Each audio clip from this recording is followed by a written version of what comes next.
Hi everyone, welcome back to our channel. आज हम सीखने वाले हैं यूज़ ऑफ इन कि इन को हम कहाँ कहाँ पे यूज़ करते हैं, कैसे। जैसे यह लड़का इस गाड़ी के अंदर है, तो जहाँ पे भी हमें अंदर बताना हो वहाँ पे हम इन का यूज़ करते हैं। इन का मतलब होता है अंदर।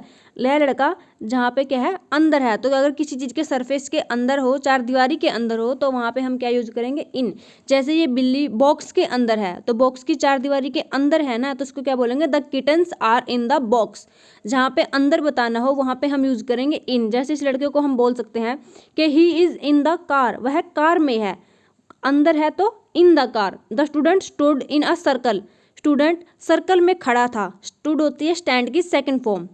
The cat is in the bag, बिल्ली बैग में है, तो क्या लिखेंगे, in the bag. The ball is in the basket, ball basket में मतलब टोकरी में है, तो क्या लिखेंगे, इन द बास्केट। यहाँ पे हम इन का यूज करते हैं। जहाँ पे भी किसी चीज़ के अंदर बताना हो वहाँ पे इन लगाएंगे। अब हम सीख लेते हैं कि इनको हम कई जगह पे स्पेसिफिक अलग अलग चीज़ों के साथ भी यूज़ कर सकते हैं। जैसे मंथ्स और ईयर्स के साथ, जहाँ पे मंथ्स बताना हो और ईयर बतानी हो तो वहाँ पे हम इन यूज़ करते हैं। जैसे माई बर्थडे इज़ इन अप्रैल, मेरा बर्थडे अप्रैल में है, तो उसके लिए क्या यूज़ किया, in April. I am going on vacation in August, मैं क्या कर रही हूँ, वेकेशन पे जा रही हूँ, कहाँ, कब, अगस्त में, तो क्या लिखेंगे, इन अगस्त। अगर हमें ईयर बतानी हो तो क्या लिखेंगे, Sam was born in 1995, Sam 1995 में पैदा हुआ था, तो क्या लिखा, इन 1995। टाइटैनिक सैंक इन 1912, टाइटैनिक 1912 में डूब गया था, तो क्या लिखा, इन 1912। इसी तरह से अगर हमें डिकेड और सेंचुरी बतानी हो, डिकेड मतलब दशक और सेंचुरी मतलब शताब्दी, तो उसके लिए भी हम इन यूज़ करते हैं। जैसे in the 1940s, in 1930s, in the 21st century, in 6th century, ऐसे। जैसे life was difficult in the 1940s, 1940s में लाइफ बहुत मुश्किल थी।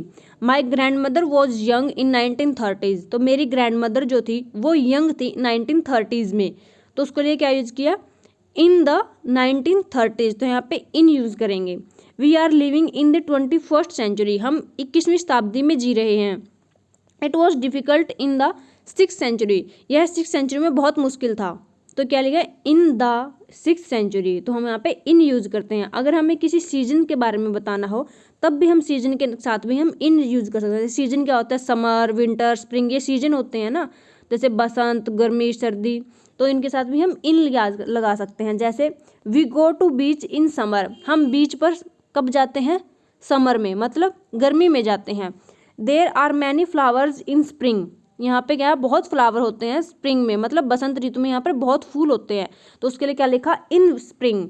अगर हमें टाइम पीरियड बताना हो कि 10 मिनट में, 3 घंटे में, 2 मिनट में, तो हम वहाँ पे भी क्या लगाएंगे, इन लगेंगे, जहाँ पे मे का यूज़ करते हैं।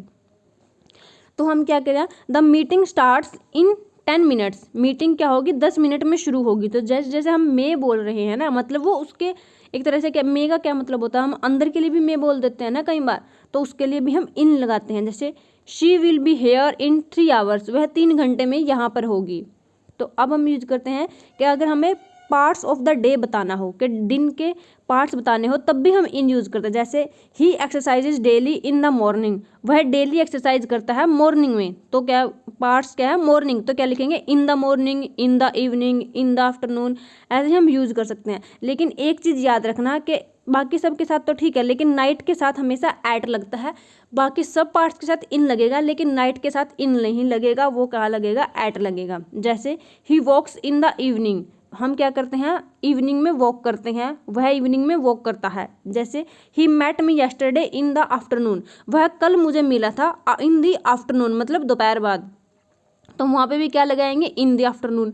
लेकिन अगर हमें नाइट की बात बतानी हो तो क्या है, ही वर्क्स एट नाइट, तो हम वहाँ पे क्या लगाएंगे, एट नाइट लगाएंगे, इन नाइट नहीं लगाएंगे। और अगर हमें जैसे ये बात बोलनी हो कि वह रात में पढ़ता है, ही स्टडीड एट नाइट लिखेंगे। तो इसलिए नाइट के साथ ये एक्सेप्शन है, नाइट के साथ हमेशा एन ही लगेगा, बाकी सब के साथ इन लगेगा, ये बात आप ध्यान रखिएगा।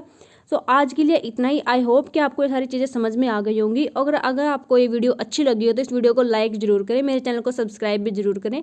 तो आज के लिए इतना ही, थैंक यू, मिलते हैं नेक्स्ट क्लास में। Till then take care, bye bye, good luck.